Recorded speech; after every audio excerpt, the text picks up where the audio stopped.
ಸಮುದಾಯ ಸಂಘಟಿತ ಆಗುವಂತಹ ಹಿನ್ನೆಲೆಯಲ್ಲಿ ಸಮರ್ಥ ನಾಯಕರ ಅವಶ್ಯಕತೆ ಇರುತ್ತೆ ಅನ್ನುವಂಥದ್ದು ಬಾಬಾ ಸಾಹೇಬ್ ಅಂಬೇಡ್ಕರ್ ಅವರ ಆಶಯ ಆಗಿರುವಂತಹದ್ದು. ಈ ಹಿನ್ನೆಲೆಯಲ್ಲಿ ಬಾಬಾ ಸಾಹೇಬ್ ಅಂಬೇಡ್ಕರ್ ಅವರ ನಾಯಕತ್ವದ ಗುಣಲಕ್ಷಣಗಳನ್ನ ಭೋವಿ ಸಮುದಾಯದ ಅನೇಕ ಯುವ ನೇತಾರರು ಮೂಡಿಸಿಕೊಳ್ಳುವಂತಹದ್ದು ಇವತ್ತಿನ ಕಾಲಘಟ್ಟಕ್ಕೆ ಬಹಳ ಅವಶ್ಯಕತೆ ಇರೋದ್ರಿಂದ ಶ್ರೀ ಜಗದ್ಗುರು ಸಿದ್ದರಾಮೇಶ್ವರ ಮಹಾಸಂಸ್ಥಾನ ಹಾಗೂ ಭೋವಿ ಅಭಿವೃದ್ಧಿ ನಿಗಮದ ಸಂಯುಕ್ತ ಆಶ್ರಯದಲ್ಲಿ ಇವತ್ತು ಈ ಸಮುದಾಯದ ಯುವ ನಾಯಕರನ್ನ ನಾಯಕತ್ವ ತರಬೇತಿ ಮಾಡೋದ್ರ ಮೂಲಕವಾಗಿ ಅವರಿಗೆ ಈ ಸಮುದಾಯದ ಅತ್ಯಂತ ಘನತೆ ಮತ್ತು ಉತ್ಕೃಷ್ಟ ತರಬೇತಿಯನ್ನು ನೀಡ್ತಾ ಇರುವಂತಹದ್ದು. ಭೋವಿ ಸಮುದಾಯದ ಇತಿಹಾಸ, ಭೋವಿ ಸಮುದಾಯದ ಹೋರಾಟಗಳು, ಭೋವಿ ಸಮುದಾಯದ ರಾಜ ಮಹಾರಾಜರುಗಳ ಇತಿಹಾಸದ ಗುಚ್ಛಗಳು ಹಾಗೂ ವಲಸೆ ನೀತಿಯ ವಿಚಾರಗಳು, ಇತಿಹಾಸದ ಕಾಲಘಟ್ಟಗಳಲ್ಲಿ ನಾಲ್ವಡಿ ಕೃಷ್ಣ ಒಡೆಯರ ಕಾಲದಿಂದ ಪ್ರಾರಂಭ ಆಗಿರುವಂತಹ ಮೀಸಲಾತಿ, ಬಾಬಾ ಸಾಹೇಬ್ ಅಂಬೇಡ್ಕರ್ ಕೊಟ್ಟಂತಹ ಸಾಂವಿಧಾನಿಕ ಪರಿಶಿಷ್ಟ ಜಾತಿಯ ಮೀಸಲಾತಿ, ಬದಲಾದ ಕಾಲಘಟ್ಟದಲ್ಲಿ ಒಳ ಮೀಸಲಾತಿ ವಿಚಾರವಾಗಿ ಇವತ್ತು ಈ ಕಾರ್ಯಾಗಾರದಲ್ಲಿ ಚರ್ಚೆ ಹಾಗೂ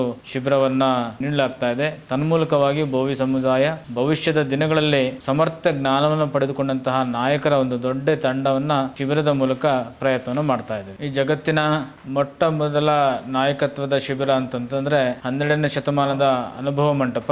ಆ ಅನುಭವ ಮಂಟಪದಲ್ಲಿ ಎಲ್ಲ ಕಾಯಕ ವರ್ಗದ ಸಮುದಾಯದ ಆಸ್ಮಿತೆಯ ನಾಯಕರನ್ನ ಕರೆದುಕೊಂಡು ಅವರಿಗೆ ಮೊದಲು ಶಿಕ್ಷಣವನ್ನು ಕೊಡೋದ್ರ ಮೂಲಕ, ಅಕ್ಷರ ಜ್ಞಾನವನ್ನು ಕೊಡೋದ್ರ ಮೂಲಕ ಅವರಲ್ಲಿರುವಂತಹ ಅನೇಕ ದಿವ್ಯ ಜ್ಞಾನವನ್ನ ವಚನಗಳ ಮೂಲಕ ಈ ಜಗತ್ತಿಗೆ ಪರಿಚಯಿಸುವಂತ ಕೆಲಸವನ್ನು ಮಾಡಿದ್ರು. ಅರ್ಥಾತ್ ಯಾವ ಸಮುದಾಯ, ಯಾವ ವ್ಯವಸ್ಥೆ, ಯಾವ ವರ್ಗ ಶಿಕ್ಷಣವನ್ನು ಪಡ್ಕೊಳ್ಳುತ್ತೆ ಅದು ಅತ್ಯಂತ ಉತ್ಕೃಷ್ಟವಾಗಿರುವಂತಹ ಇತಿಹಾಸವನ್ನು ಪಡೆಯಲಿಕ್ಕೆ ಸಾಧ್ಯತೆ ಆಗುತ್ತೆ ಅನ್ನುವಂಥದ್ದು. ಈ ಹಿನ್ನೆಲೆಯಲ್ಲಿ ಅನೇಕ ಅಲೆಮಾರಿ ಜನಾಂಗ ಆಗಿರುವಂತಹ ಇವತ್ತು ಕೂಡ ಭೋವಿ ಸಮುದಾಯದ ಸದಸ್ಯರು ಶಿಕ್ಷಣಕ್ಕೆ ಒತ್ತನ್ನು ಕೊಡಬೇಕಾಗುತ್ತೆ.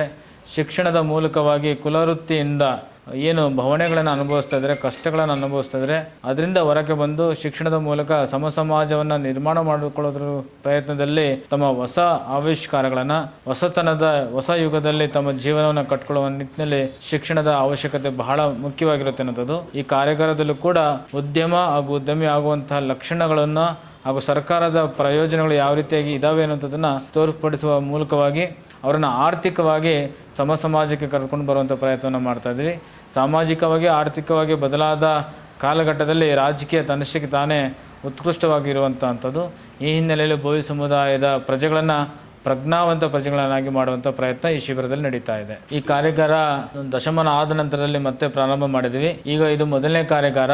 ಈ ಕಾರ್ಯಾಗಾರ ಮುಂದುವರೆದು 4 ವಿಭಾಗ ಮಟ್ಟದಲ್ಲಿ ಹಾಗೂ ಮಧ್ಯ ಕರ್ನಾಟಕದಲ್ಲಿ, ತದನಂತರ ಜಿಲ್ಲಾ ಮಟ್ಟದಲ್ಲಿ ನಾವು ಈ ಕಾರ್ಯಾಗಾರಗಳನ್ನು ಮಾಡ್ತಾ ಹಾಗೂ ಈ ಕಾರ್ಯಾಗಾರಗಳನ್ನು ನಿರಂತರತೆಯನ್ನು ಕಾಪಾಡಿಕೊಂಡು ಹೋಗುವಂತಹ ಪ್ರಯತ್ನವನ್ನು ಮಾಡ್ತಾ ಇದ್ದೇವೆ. ನಮಸ್ಕಾರ, ನಾನು ರಾಮಪ್ಪ, ಭೋವಿ ಅಭಿವೃದ್ಧಿ ನಿಗಮದ ಅಧ್ಯಕ್ಷನಾಗಿ ಮಾತಾಡ್ತಾ ಇದ್ದೀನಿ. ಪ್ರಥಮ ಬಾರಿಗೆ ನಮ್ಮ ಭೋವಿ ಅಭಿವೃದ್ಧಿ ನಿಗಮ ಮತ್ತು ನಮ್ಮ ಭೋವಿ ಗುರುಪೀಠ ಶ್ರೀ ಇಮ್ಮಡಿ ಸಿದ್ದರಾಮೇಶ್ವರ ಸ್ವಾಮೀಜಿಗಳ ಸಂಯುಕ್ತಾಶ್ರಯದಲ್ಲಿ ಪ್ರಥಮ ಬಾರಿಗೆ ದಿನಾಂಕ 17/1/2026ರಿಂದ 18/2/2026 2 ದಿನಗಳ ಕಾರ್ಯಾಗಾರವನ್ನು ಹಮ್ಮಿಕೊಂಡಿದ್ದೀವಿ.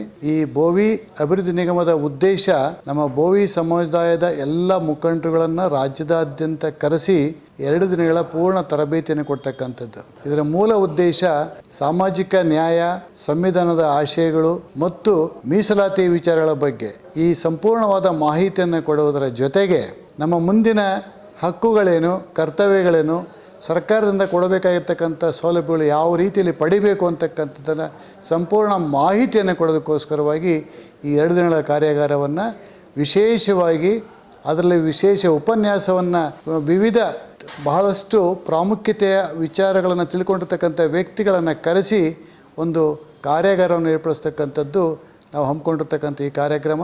ಈ ಭಾರತೀಯ ರಾಷ್ಟ್ರೀಯ ಕಾನೂನು ಕಾಲೇಜಿನ ಆವರಣದಲ್ಲಿ ಈ ಕಾರ್ಯಕ್ರಮವನ್ನು ಹಮ್ಮಿಕೊಂಡಿದ್ದೀವಿ. ಈ ಸಂಪೂರ್ಣ ಪ್ರಯೋಜನವನ್ನು ನಮ್ಮ ಸಮಾಜದ ಬಂಧುಗಳು ರಾಜ್ಯದಾದ್ಯಂತ ಆಗಮಿಸಿ ವಿಷಯಗಳನ್ನು ತಿಳಿದುಕೊಳ್ಬೇಕು ಮತ್ತು ಅವರ ಸಮಸ್ಯೆಗಳ ಬಗ್ಗೆ ಚರ್ಚೆಗಳನ್ನು ಮಾಡಬೇಕು.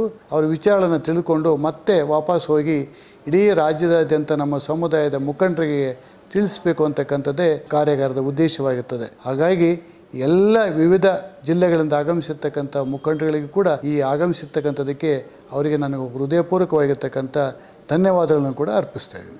ಮೊದಲು ಪ್ರಾರಂಭದಲ್ಲಿ ನಮ್ಮ ಗುರುಗಳ ನಿರ್ದೇಶನ ಬೆಂಗಳೂರಿನಲ್ಲೇ ಮಾಡಬೇಕು ಅಂತಕ್ಕಂಥದ್ದು ಅವರ ಆಶಯ ಆಗಿದ್ದರಿಂದ ಪ್ರಾರಂಭ ಮಾಡಿದ್ದೇವೆ. ಇದು ಒಂದು ವಿಭಾಗದಲ್ಲಾದರೆ ಇನ್ನು ಇತರೆ 3 ವಿಭಾಗಗಳಲ್ಲೂ ಕೂಡ ಮೊದಲು ಮಾಡಿ ನಂತರ ಜಿಲ್ಲಾವಾರು ಕಾರ್ಯಗಳನ್ನು ಕೂಡ ಮಾಡಬೇಕಾಗಿದೆ. ನಮ್ಮ ಕುಲಕಸುಬಾಗಿರ್ತಕ್ಕಂಥ ಬೋವಿ ಒಡ್ಡರ ಸಮುದಾಯದ ಮುಖಂಡಗಳಿಗೆ ನಮ್ಮ ಮುಂದಿನ ಭವಿಷ್ಯವನ್ನು, ನಮ್ಮ ಕಸುಬುಗಳನ್ನು ಯಾವ ರೀತಿ ಮುಂದುವರ್ಸ್ಕೊಂಡು ಹೋಗಬೇಕು ಅಂತಕ್ಕಂಥ ವಿಚಾರಗಳನ್ನು ಕೂಡ ಈ ಕಾರ್ಯಾಗಾರದ ಮೂಲಕವೇ ತಿಳಿಸ್ತೀವಿ ಅಂತಕ್ಕಂಥದ್ದು.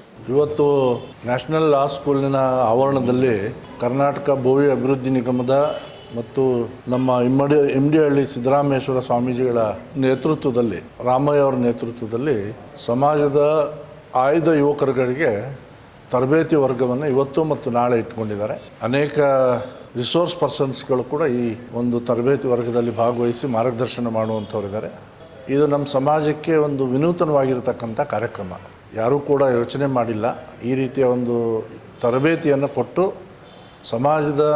ಸಮಾಜಮುಖಿ ಕೆಲಸಗಳನ್ನು ಮಾಡೋದಕ್ಕೆ ಅವಕಾಶ ಮಾಡಿಕೊಡುವಂಥ ಒಂದು ವೇದಿಕೆಯನ್ನು ಸೃಷ್ಟಿ ಮಾಡಿದ್ದಾರೆ. ಅದಕ್ಕೆ ಹೃತ್ಪೂರ್ವಕವಾದಂಥ ಧನ್ಯವಾದಗಳನ್ನು ಹೇಳ್ತೀನಿ. ಭಾಗವಹಿಸಿರ್ತಕ್ಕಂಥ ಪ್ರತಿನಿಧಿಗಳು 2 ದಿನ ತರಬೇತಿಯನ್ನು ಪಡೆದು ಆಯಾ ಜಿಲ್ಲೆಗಳಲ್ಲಿ ಅವರವ್ರ ಊರುಗಳಲ್ಲಿ ಸಮಾಜದ ಕೆಲಸ ಮಾಡೋ ದೃಷ್ಟಿಯಿಂದ ಯಾವ ರೀತಿ ಮಾಡಬೇಕು ಅನ್ನುವಂಥದ್ದು ಕೂಡ ಇಲ್ಲಿ ಚರ್ಚೆ ಆಗ್ತಾ ಇರುವಂಥದ್ದು ಒಂದು ಸೂಕ್ತವಾದಂಥ ಸಮಯ ಇದು ಅಂತ ನಾನು ಭಾವಿಸ್ತೀನಿ. ಬರುವಂಥ ದಿನಗಳಲ್ಲಿ ಈ ರೀತಿಯ ತರಬೇತಿ ವರ್ಗಗಳು ಇನ್ನೂ ಹೆಚ್ಚೆಚ್ಚು ಜನಕ್ಕೆ ತಲುಪುವಂಥ ಕೆಲಸವನ್ನು ನಿಗಮದ ವತಿಯಿಂದ ಆಗಲಿ ಅಂತ ಹಾರೈಸ್ತೇನೆ. ಬೋವಿ ಸಮಾಜದ ಶ್ರೇಷ್ಠತೆಗೆ ಮತ್ತು ಅಭಿವೃದ್ಧಿಯ ದೃಷ್ಟಿ ಇಟ್ಕೊಂಡು ಸಮಾಜದ ಅಭಿವೃದ್ಧಿ ನಿಗಮದ ಅಧ್ಯಕ್ಷರಾಗಿರ್ತಕ್ಕಂಥ ಡಾಕ್ಟರ್ ರಾಮಪ್ಪನವರು ಏರ್ಪಡಿಸಿದಂಥ ಈ ಕಾರ್ಯಕ್ರಮದಲ್ಲಿ ನಮ್ಮ ಸಮಾಜದ ಕುಲ ಗುರುಗಳಾಗಿರ್ತಕ್ಕಂಥ ಶ್ರೀ ಇಮ್ಮಡಿ ಸಿದ್ದರಾಮೇಶ್ವರ ಸ್ವಾಮೀಜಿಗಳ ಒಂದು ಆಶೀರ್ವಾದದಿಂದ, ಅವರ ಸಾನ್ನಿಧ್ಯದಲ್ಲಿ ಮತ್ತು ಅವರ ಮಾರ್ಗದರ್ಶನದಲ್ಲಿ ಸಮಾಜದ ಎಲ್ಲ ಬಂಧುಗಳ ಅಭಿವೃದ್ಧಿಗೆ ಒಂದು ತರಬೇತಿಯ ಒಂದು ಶಿಬಿರವನ್ನು 2 ದಿನಗಳ ಕಾಲ ಇವತ್ತು ಏನು ಆಯೋಜನೆ ಮಾಡ್ಕೊಂಡಿದ್ದೀವಿ ಇವತ್ತು ನ್ಯಾಷನಲ್ ಲಾ ಸ್ಕೂಲ್ನ ಒಂದು ಆವರಣದಲ್ಲಿ. ಇದಕ್ಕೆ ಇವತ್ತು 100 ಸಂಖ್ಯೆಯ ನಮ್ಮ ಬೋವಿ ಸಮಾಜದ ಲೀಡರ್ಗಳು ರಾಜ್ಯಾದ್ಯಂತ ಇವತ್ತು ಬಂದು ಭಾಗವಹಿಸಿದ್ದಾರೆ. ಇದರ ಉದ್ದೇಶ ಸಮಾಜದಲ್ಲಿ ಒಂದು ಅವೇರ್ನೆಸ್ಸು ಮತ್ತು ಲೀಡರ್ಶಿಪ್ನ ಹೇಗೆ ಬೆಳೆಸ್ತಕ್ಕಂಥದ್ದು, ಬರ್ತಕ್ಕಂಥ ದಿನಗಳಲ್ಲಿ ರಾಜಕೀಯ, ಸಾಮಾಜಿಕ ಮತ್ತು ಶೈಕ್ಷಣಿಕ ಸವಲತ್ತುಗಳು ಯಾವುದ್ಯಾವುದಿದೆ ಅದನ್ನ ಹೇಗೆ ಬಳಕೆ ಮಾಡಬೇಕು ಮತ್ತು ಹೇಗೆ ಇತರೆ ಸಮಾಜಗಳ ಜೊತೆಗೆ ಸಾಮರಸ್ಯದಿಂದ ಬದುಕಬೇಕು ಮತ್ತು ಅಭಿವೃದ್ಧಿಗಳನ್ನ ಮಾಡ್ಕೋಬೇಕು, ಸರ್ಕಾರದ ಸವಲತ್ತುಗಳೇನು ಅನ್ನೋದು ವಿಚಾರವಾಗಿ, ಮತ್ತು ನಮ್ಮ ಅನೇಕ ಕುಲ ಕಸುಬುಗಳಿರ್ಬೋದು, ಮತ್ತು ಶಿಕ್ಷಣ ಇರ್ಬೋದು, ವಸತಿ ಇರ್ಬೋದು, ಧಾರ್ಮಿಕ ವಿಚಾರಗಳಿರ್ಬೋದು, ಇವೆಲ್ಲವನ್ನೂ ಕೂಡ ಹೇಗೆ ಆಚರಣೆಗೆ ತರಬೇಕು ಮತ್ತು ಹೇಗೆ ಅದರಿಂದ ಅನುಕೂಲ ಪಡ್ಕೋಬೇಕು ಅನ್ನೋ ವಿಷಯವಾಗಿ ಈ 2 ದಿನಗಳ ಒಂದು ಕಾರ್ಯಾಗಾರವನ್ನು ಇವತ್ತು ಬೋವಿ ಅಭಿವೃದ್ಧಿ ನಿಗಮದಿಂದ ಆಯೋಜಿಸಲಾಗಿದೆ. ಅದಕ್ಕೆ ಬಹಳಷ್ಟು ಜನ ಬಂದು ಇವತ್ತು ಭಾಗವಹಿಸ್ತಾ ಇದ್ದಾರೆ. ಬರ್ತಕ್ಕಂಥ ದಿನಗಳಲ್ಲಿ ರಾಜಕೀಯವಾಗಿ ಮತ್ತು ಸರ್ಕಾರದಲ್ಲಿ ಏನೇನು ಸವಲತ್ತುಗಳಿದ್ದಾವೆ ಅನ್ನೋದನ್ನು ತಲುಪಿಸುವಂಥ ಕೆಲಸನ ಬೋವಿ ಅಭಿವೃದ್ಧಿ ನಿಗಮ ಮತ್ತು ನಮ್ಮ ಅಧ್ಯಕ್ಷ ಆಗಿರ್ತಕ್ಕಂಥ ಪ್ರೊಫೆಸರ್ ರಾಮಪ್ಪನವರು ಮತ್ತು ಗುರುಗಳ ಒಂದು ಮಾರ್ಗದರ್ಶನದಲ್ಲಿ ಇತರೆ ಅನೇಕ ಗಣ್ಯರುಗಳು ಭಾಗವಹಿಸಿ ಇದನ್ನು ನೆರವೇರಿಸಲಿದ್ದಾರೆ ಅಂತ ತಿಳಿಸಲಿಕ್ಕೆ ಭಾಳ ಸಂತೋಷ ಆಗ್ತಾಯಿದೆ. ಕರ್ನಾಟಕದಲ್ಲಿ ನಮ್ಮ ಕುಲಗುರುಗಳಾಗಿರ್ತಕ್ಕಂಥ ಇಮ್ಮಡಿ ಸಿದ್ದರಾಮೇಶ್ವರ ಮಹಾಸ್ವಾಮಿಗಳ ಒಂದು ವಸತಿನೂ ಇಲ್ಲೇ ಇರೋದ್ರಿಂದ ಮತ್ತು ಅವರ ಕೇಂದ್ರ ಸ್ಥಾನನೂ ಇಲ್ಲೇ ಇರೋದ್ರಿಂದ ಮತ್ತು ಶ್ರೀ ಕ್ಷೇತ್ರನೂ ಕೂಡ ಚಿತ್ರದುರ್ಗದಲ್ಲಿರೋದ್ರಿಂದ ಅವರು ಈ ಭಾಗದಲ್ಲಿ ಇದನ್ನು ಅವೇರ್ನೆಸ್ನ ಹುಟ್ಟು ಹಾಕಿ ಬೆಳೆಸ್ತಕ್ಕಂಥದ್ದನ್ನು ಮಾಡ್ತಾ ಇದ್ದಾರೆ. ಇನ್ನು ಬರ್ತಕ್ಕಂಥ ದಿನಗಳಲ್ಲಿ ಈ ರಾಜ್ಯ ಅಷ್ಟೇ ಅಲ್ಲ, ಉಳಿದ ರಾಜ್ಯಗಳಿಗೂ ಕೂಡ ಇದನ್ನು ಸ್ಪ್ರೆಡ್ ಮಾಡ್ತಕ್ಕಂಥ ಒಂದು ಪ್ರಯತ್ನನ ಗುರುಗಳ ಮಾರ್ಗದರ್ಶನದಲ್ಲಿ ನಾವು ಮಾಡ್ತೀವಿ. ನಮ್ಮ ಹೆಸರು ಚಂದ್ರಶೇಖರ್ ಅಂತೇಳಿ, OCCIIನ ಚಿಕ್ಕಮಗಳೂರು ಜಿಲ್ಲಾಧ್ಯಕ್ಷರು ಮತ್ತು ಒಳ ಮೀಸಲಾತಿ ಸಂರಕ್ಷಣಾ ರಾಜ್ಯ ಕಾರ್ಯದರ್ಶಿ ಮತ್ತು ಕರ್ನಾಟಕ ರಾಜ್ಯ ರೈತೋದಯ ಹಸಿರು ಸೇನೆ ಸಂಸ್ಥಾಪಕ ಮತ್ತು ರಾಜ್ಯಾಧ್ಯಕ್ಷ ನಾನು. ನಮಗೇನಪ್ಪ ಈ ಬೋವಿ ಸಮಾಜಕ್ಕೆ ಒಳ್ಳೆ ಖುಷಿಯಾದ ವಿಷಯ ಏನಂದರೆ, ನಮ್ಮ ಎನ್ ರಾಮಪ್ಪ ಅವರು ಅಧ್ಯಕ್ಷರಾಗಿ ಕೆಲವೇ ದಿನಗಳಲ್ಲಿ ಒಂದು ತರಬೇತಿಯನ್ನ, ನಾಯಕತ್ವ ತರಬೇತಿ ಅಂತ ಹೇಳಿ ಒಂದು ನಮಗೆ ಅಪರೂಪವಾದ ಒಂದು ಕಾರ್ಯಾಗಾರವನ್ನು ಮಾಡ್ತಿದ್ದಾರೆ. ಮೊದಲನೇದಾಗಿ ಅವರಿಗೆ ನಮಗೆ ಅಭಿನಂದನೆಗಳು. ಪೂಜ್ಯರು ಶ್ರೀ ಇಮ್ಮಡಿ ಸಿದ್ದರಾಮೇಶ್ವರ ಮಹಾಸ್ವಾಮೀಜಿಗಳು ಸಮಾಜದ ಬಗ್ಗೆ ತುಂಬ ಹೊಳಿತನ್ನ ಮತ್ತು ಗೌರವವನ್ನು ತರುವಂಥ ಇಡೀ ಎಲ್ಲ ರಾಜ್ಯಕ್ಕೆ, ದೇಶಕ್ಕೆ ಸುತ್ತಿ ಅಪರೂಪವಾದ ಗೌರವವನ್ನು ಈ ಸಮಾಜಕ್ಕೆ ಕೊಡುಗೆಗಳನ್ನು ತುಂಬ ಕೊಟ್ಟಿದ್ದಾರೆ. ಅದ್ರ ಜೊತೆಗೆ ನಮ್ಮ ಡಾಕ್ಟರ್ H. ರವಿಮಾಕ್ಲಿ ಅವರು, ನಮ್ಮ ರಾಷ್ಟ್ರೀಯ ಅಧ್ಯಕ್ಷರು ಮತ್ತು ರಾಜ್ಯಾಧ್ಯಕ್ಷರು, ನಮ್ಮ ಆನಂದಪ್ಪ ಅವರು ಎಲ್ಲ, ಮತ್ತು ಜಯಶಂಕರ್ ಅವರು, ಪ್ರತಿಯೊಬ್ಬರು ನಮ್ಮ ಸಂಘಟನೆಯ ಎಲ್ಲ ನಾಯಕರು ತುಂಬ ಅಪರೂಪವಾಗಿ ನಮ್ಮ ಜೊತೆಗೆ ನಮ್ಮ ಸಮಾಜಕ್ಕೆ ನಮ್ಮ ಮಠಗಳನ್ನು ಬೆಳೆಸಬೇಕು ಅಂತೇಳಿ ತುಂಬ ಗೌರವದಿಂದ ನಮ್ಮ ಅರವಿಂದ್ ಲಿಂಬವಳಿ ಆಗಿರ್ಬೋದು, ಶಿವರಾಜ್ ತಂಗಡಿಗೆ ಆಗಿರ್ಬೋದು, ಮಾನಪ್ಪ ವಜ್ವಲ್ ಆಗಿರ್ಬೋದು, ವೆಂಕಟರಮಣಪ್ಪ ಆಗಿರ್ಬೋದು, ವೆಂಕಟೇಶ್ ಆಗಿರ್ಬೋದು, ಪ್ರತಿಯೊಬ್ಬ ನಮ್ಮ MLAಗಳು ಏನಿದಾರಲ್ಲ ಪಾಪ ಅವರು ಕೂಡ ಅವರ ಕಾರ್ಯಗಳನ್ನು ನಿರ್ವಹಿಸ್ತಾ ಸಮಾಜಕ್ಕೆ ತುಂಬ ಒಳಿತನ್ನೇ ಮಾಡ್ತಿದ್ದಾರೆ. ನನ್ನ ಉದ್ದೇಶ ಏನಪ್ಪ ಅಂದರೆ, ನಿಜವಾಗ್ಲೂ ತುಂಬ ಈ ಸಮಾಜದ ಮೇಲೆ ತುಂಬ ಕಾಳಜಿಯನ್ನು ಸರ್ಕಾರನೂ ಕೂಡ ಇಡಬೇಕು. ಯಾಕಂದರೆ ನಿಮಗೆಲ್ಲ ಗೊತ್ತಿರುವ ಹಾಗೆ ಶಿಲ್ಪಗಳು, ಕಲೆಗಳು, ರೋಡ್ಗಳು, ಬಿಲ್ಡಿಂಗ್ಗಳು, ದೊಡ್ಡ ದೊಡ್ಡ ದೇವಸ್ಥಾನಗಳು, ಪ್ರತಿಯೊಂದನ್ನು ಈ ಬೋವಿ ಸಮುದಾಯ ಈ ರಾಜ್ಯಕ್ಕೆ ಮತ್ತು ಈ ದೇಶಕ್ಕೆ ತುಂಬ ಕೊಡುಗೆಗಳನ್ನು ಕೊಟ್ಟಿರುವಂಥ ನಮ್ಮ ಬೋವಿ ಸಮುದಾಯ ಹೆಮ್ಮೆಯಿಂದ ಹೇಳ್ಕೊಳ್ತೇವೆ. ನಮ್ಮ ಯಾರೋ ಒಬ್ಬರು ಕವಿಗಳು ಹೇಳ್ತಾ ಇದ್ರು, ಕವಿಗಳು ನಮ್ಮ ಮುಖಾಂತರನೂ ಕೂಡ ನಾವು ಬಾಡುವ ಭಾಷೆಗಳಿಂದ ಮಾತಾಡೋ ರೀತಿಯಿಂದನೂ ಕೂಡ ನಾವು ಪದಗಳೇ ಇಲ್ಲದೆ ಇರುವಂಥ ಪದಗಳನ್ನು ಸೃಷ್ಟಿ ಮಾಡಿದ್ದೀವಿ. ಅದರಲ್ಲೂ ಕೂಡ ನಾವು ಲೇಖಕರು ಮತ್ತು ಪದಗಳನ್ನು ಕೊಟ್ಟಿರುವಂಥ ಗಾಯಕರು ಕೂಡ ನಾವಿದ್ದೀವಿ ಅಂತೇಳಿ ನಮ್ಗೆ ಈಗ ತಾನೇ ಗೊತ್ತಾಯ್ತದು.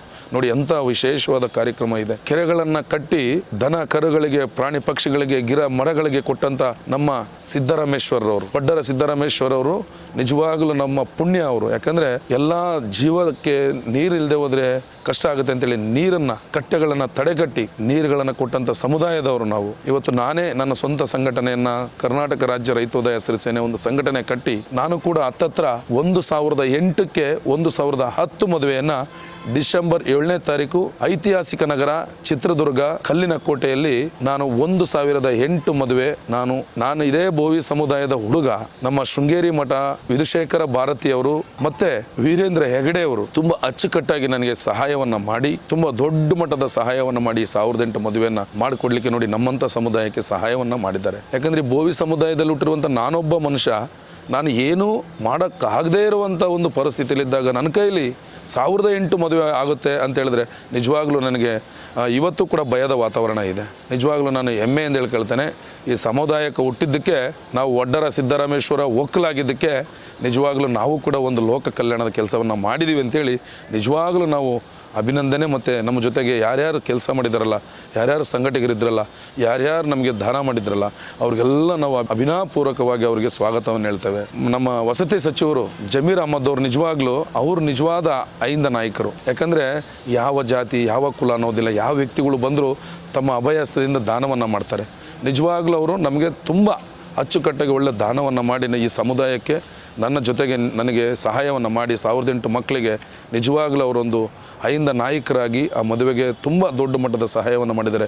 ಮುಂದಿನ ದಿನಗಳಲ್ಲಿ ಉಪಮುಖ್ಯಮಂತ್ರಿ ಆಗಬೇಕು, ಅಲ್ಪಸಂಖ್ಯಾತರ ಸ್ಥಾನದಲ್ಲಿ ಅವರು ಕೂಡ ಈ ರಾಜ್ಯದ ಮುಖ್ಯಮಂತ್ರಿಗಳಾಗಬೇಕು, ಒಳ್ಳೆ ಸ್ಥಾನವನ್ನು ಪಡಿಬೇಕು ಅಂತೇಳಿ ನಾನು ಈ ಮೂಲಕ ಕೇಳ್ಕೊಳ್ತೇನೆ. ನಿಜವಾಗ್ಲೂ ನನಗೆ ಇವತ್ತು ತುಂಬ ಒಳ್ಳೆ ದಿನ. ಯಾಕಂದರೆ 17 ನಿಜವಾಗ್ಲೂ ನಮ್ಮ ಬೋವಿ ಸಮುದಾಯಕ್ಕೆ ಇಂಥ ಒಳ್ಳೆ ಕಾರ್ಯಕ್ರಮ ಆಯೋಜನೆ ಮಾಡಿದ್ದಾರೆ ಅಂತ ಹೇಳಿದ್ರೆ ನಿಜವಾಗ್ಲೂ ನನಗೆ ತುಂಬ ಗೌರವ ಸಿಗುತ್ತೆ. ನಮ್ಮ ರವಿ ಪೂಜಾರಿ ಅವರು ಮತ್ತು ಗೋಡೆಮನೆ ಹನುಮಂತಪ್ಪ ಅವರು ಕೂಡ ಇದ್ರ ಜೊತೆಗೆ ಭಾಗವಹಿಸಿ ತುಂಬ ನಮ್ಮ ಸ್ವಾಮೀಜಿ ಅವರಿಗೆ ಸಪೋರ್ಟನ್ನು ಮಾಡಿ ಸಮಾಜದ ಬಗ್ಗೆ ಒಳಿತನ್ನು ಜನಗಳಿಗೆ ತಿಳಿಸ್ಬೇಕು ಅಂತೇಳಿ ಇವತ್ತು ತರಬೇತಿಯನ್ನು ತಗೊಂಡಿದ್ದಾರೆ.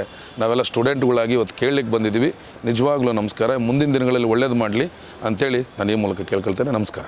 ಈಗ ನಮ್ಮ ಕಾರ್ಯಕ್ರಮಕ್ಕೆ ಆಗಮಿಸಿರುವ ನಮ್ಮೆಲ್ಲ ಸಮುದಾಯದ ಹಿರಿಯರು, ಮಾರ್ಗದರ್ಶಕರು, ಶ್ರೀಮಠದ ಮಾರ್ಗದರ್ಶಕರು, ಹಾಗೆ ಸಮುದಾಯದ ಅಭಿವೃದ್ಧಿ ಕುರಿತಾಗಿ ಅನೇಕ ಬಾರಿ ಕಾರ್ಯಕ್ರಮಗಳನ್ನ ರಾಜ್ಯ ಮಟ್ಟದಲ್ಲಿ ಸಮ್ಮೇಳನವನ್ನು ಮಾಡಿರ್ತಕ್ಕಂಥವ್ರು ನಮ್ಮ ಹಿರಿಯರು ಆದಂತಹ ಅರವಿಂದ್ ಲಿಂಬೋಳಿ ಸರ್ ಅವರಿಗೆ ನಿಮ್ಮೆಲ್ಲರ ಪರವಾಗಿ ಸ್ವಾಗತವನ್ನು ಕೋರ್ತಾ ಇದ್ದೀವಿ.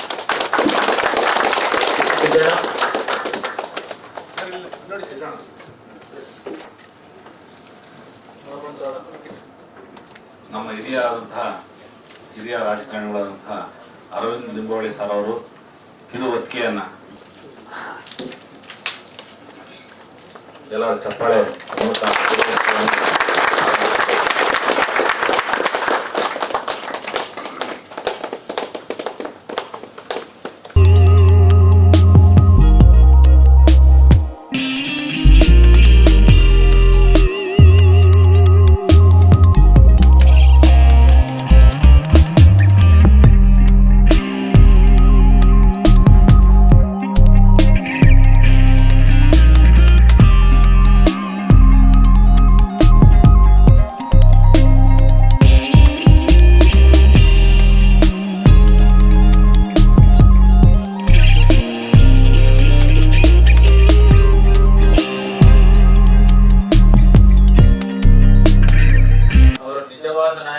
ನಾಯಕತ್ವ ತರಬೇತಿನ ಕೊಡ್ತಾ ಇದ್ದಾರೆ. ನಾನಾ ಮಜಲುಗಳಲ್ಲಿ ಇಲ್ಲಿ ಚರ್ಚೆಗಳಾಗ್ತವೆ. ಮೊದಲನೇದಾಗಿ ಈಗ ಬೆಳಗಿನ ಸಂದರ್ಭ ಫ್ರೆಶ್ ಮೈಂಡ್ ಇರುತ್ತೆ, ಒಂದು ಮನಸ್ಸು ಪ್ರಫುಲ್ಲವಾಗಿರುತ್ತೆ, ಕೇಳ್ತೀರಾ. ಮಧ್ಯಾಹ್ನ ಆಗ್ತಾ ಬೋರ್ ಆಗುತ್ತೆ.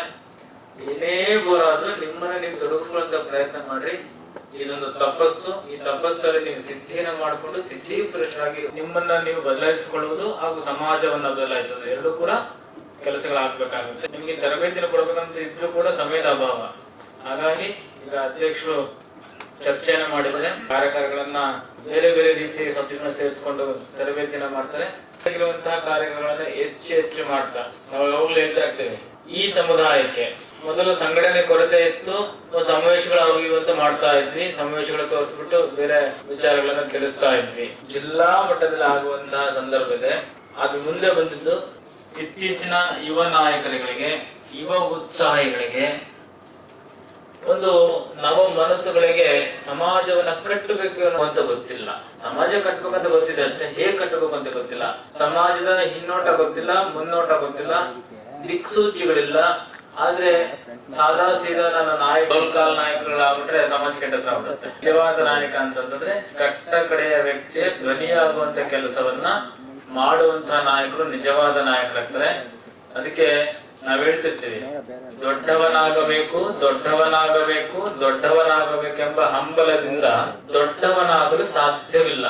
ನನ್ನ ಅಧ್ಯಕ್ಷ ಇದೀನಿ, ನಾನು ಲೀಡ್ ಇದೀನಿ, ಒಪ್ಕೊಂಡ್ರೆ ಒಪ್ಕೊಳ್ತೀರಿ ನೀವೇನಾದ್ರು. ದೊಡ್ಡವನಾಗಬೇಕೆಂಬ ಹಂಬಲದಿಂದ ದೊಡ್ಡವನಾಗಲು ಸಾಧ್ಯವಿಲ್ಲ, ದೊಡ್ಡ ಗುಣ ಹೊಂದಿದವನು ದೊಡ್ಡವನಾಗುತ್ತಾನೆ ಅಂತೇಳಿ.